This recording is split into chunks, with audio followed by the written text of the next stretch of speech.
আসসালামু আলাইকুম। যে যেখান থেকে আমার এই রেসিপিটি দেখছেন সবাইকে জানাই আন্তরিক শুভেচ্ছা ও অভিনন্দন। আশা করি আপনারা সবাই ভালো আছেন। আমিও আল্লাহর রহমতে এবং আপনাদের দোয়ায় অনেক ভালো আছি। বন্ধুরা, আজকে আমি বিকেলে কিভাবে ঝটপট মজাদার একটি নাস্তা তৈরি করতে পারেন সেই রেসিপিটি আমি শেয়ার করব। বাচ্চা থেকে শুরু করে ছোট বড় সবাই এই নাস্তাটি আশা করি পছন্দ করবে, কারণ এই নাস্তাটা আপনি যদি কোনো গেস্টকে খাওয়ান সে বারবার রিকোয়েস্ট করবে আপনার কাছে, এবং ছোট বাচ্চা থেকে শুরু করে বড়রা সবাই এই সুজির পিঠাটি পছন্দ করে। এটি খেতে খুবই মজা, এটি এক সপ্তাহ পর্যন্ত রেখে খাওয়া যায়। চলুন এবার দেখে নেওয়া যাক কীভাবে এটি তৈরি করা হয়। প্রথমে আমি এখানে একটা ডিম নিয়েছি। ডিমের মাঝে আমি দিয়ে দিচ্ছি স্বাদ মতো চিনি। চিনির পরিমাণটা আমি বললাম না, কারণ অনেকে বেশি মিষ্টি পছন্দ করে, তারা বেশি চিনি দিবেন।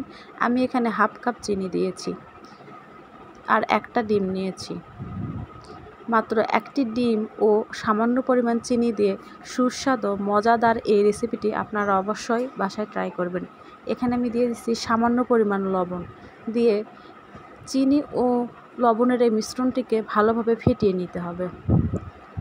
এরপর এখানে আমি দিয়ে দিব 1 কাপ সুজি। সুজিগুলো অল্প করে দিতে হবে এবং নেড়ে চেড়ে নিতে হবে, একবারে সুজিগুলো দেওয়া যাবে না। এভাবে অল্প একটু করে সুজি দিতে হবে, আবার নেড়ে চেড়ে নিতে হবে। আমি এখানে 1 কাপ সুজি ব্যবহার করেছি। আপনারা চাইলে সুজির পরিমাণটাও বাড়িয়ে বা কমিয়ে নিতে পারেন। যেহেতু এই রেসিপিটি খুবই ঝটপট রান্না করা যায়, তাই 1 কাপ সুজি অনেকগুলো হয়, প্রায় 2-3 দিন খাওয়া যাবে। এরকম সুন্দর একটা নরম সফট ডো তৈরি করে নিতে হবে। এভাবে অল্প অল্প করে সুজি দিতে হবে।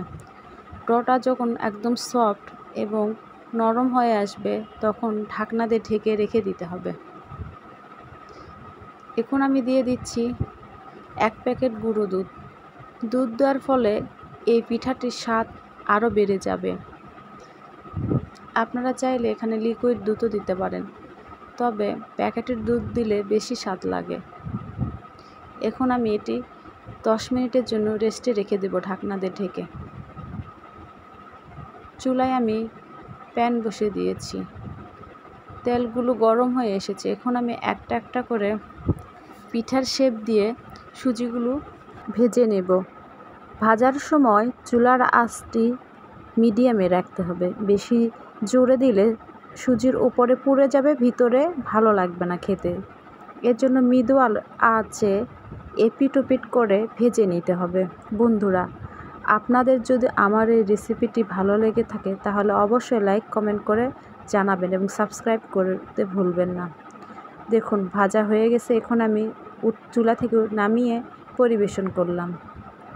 এই সুজির বড়া বা সুজির পিঠাটি খেতে খুবই মজা। আপনারা অবশ্যই বাসায় ট্রাই করবেন এবং কেমন লেগেছে আমাকে কমেন্ট করে জানাবেন।